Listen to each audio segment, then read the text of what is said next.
नमस्कार बंधुरा गौरीर किचेने सबाइके स्वागत। आज के आमी बानाबो सम्पूर्ण निरामिष आलू बेगुन बड़ी दिए तरकारी रेसिपि। এই রেসিপিটি বাড়ির বাচ্চা থেকে শুরু করে বয়স্ক দেখবেন সবারই ভীষণই পছন্দ হবে। আর আজকে আমি এই রেসিপিটি যেইভাবে বানাবো ঠিক সেইভাবে আপনারা বানিয়ে নিলে দেখবেন বাড়ির সকলের কাছে অবশ্যই প্রশংসা পাবেন। চলুন তাহলে বন্ধুরা দেখে নেওয়া যাক আজকের এই রেসিপিটি। আলু বেগুন বড়ির তরকারি বানানোর জন্য আমি এখানে দেখুন 5টা আলু ঠিক এই রকম সাইজ করে কেটে নিয়েছি। আলুর মধ্যে দিয়ে দিচ্ছি হাফ টি স্পুন নুন এবং দিয়ে দিচ্ছি হাফ টি স্পুন হলুদ গুঁড়ো।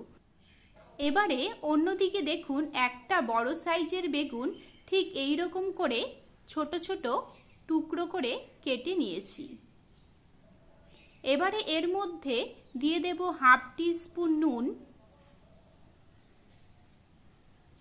এবং দিয়ে দিচ্ছি হাফ টি স্পুন হলুদ গুঁড়ো।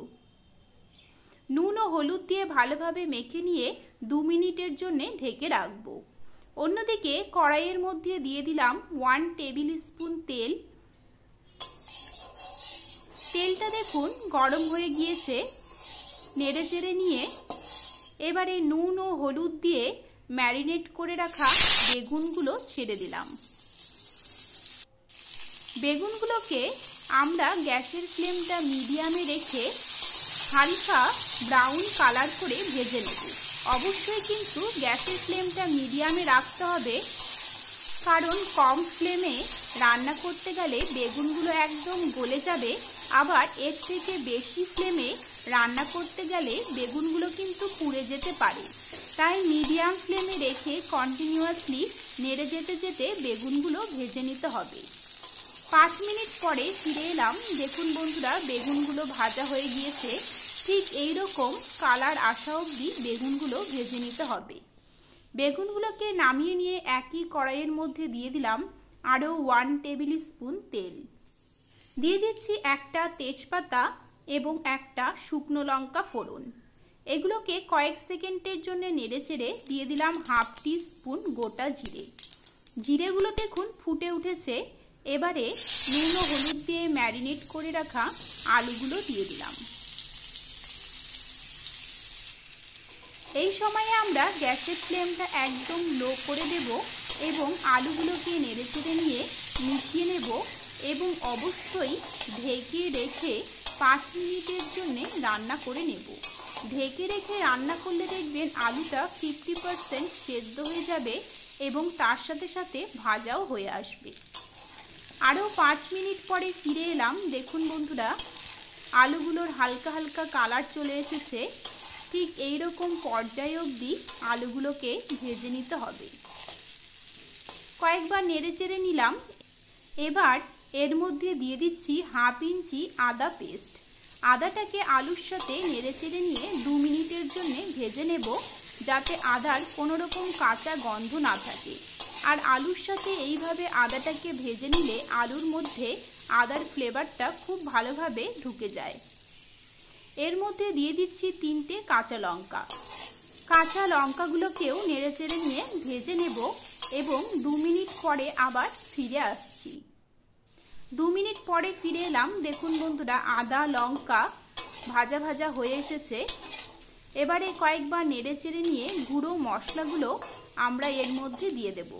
প্রথমেই দিয়ে দিচ্ছি হাফ টি স্পুন জিরে গুঁড়ো, তারপরে দিয়ে দিলাম হাফ টি স্পুন ধনে গুঁড়ো। এবারে গুঁড়ো মশলাগুলোকে 2 মিনিটের জন্য নেড়ে চেড়ে নিয়ে ভেজে নেব। অবশ্যই একদম গ্যাসের ফ্লেমটা লোতে রেখে মশলাগুলোকে ভেজে নিচ্ছি, যাতে মশলাগুলোর কোনো রকম কাঁচা গন্ধটা না থাকে এবং এই রেসিপিটিতে ভাজা মশলার ফ্লেভারটা ভালো আসে। আরও 2 মিনিট পরে ফিরে এলাম। দেখুন বন্ধুরা মশলাগুলো ভাজা ভাজা হয়ে এসেছে। এবারে কিন্তু মশলাগুলোকে আর কোনো রকম কষানোর দরকার নেই। এবারে সরাসরি আমরা দিয়ে দিচ্ছি 1 গ্লাস পরিমাণ গরম জল। এবারে গ্রেভিটাকে নেড়ে চেড়ে নিয়ে মিশিয়ে নিচ্ছি, হাই ফ্লেমে ফুটিয়ে নেব। গ্রেভিটা দেখুন বন্ধুরা ফুটে উঠেছে।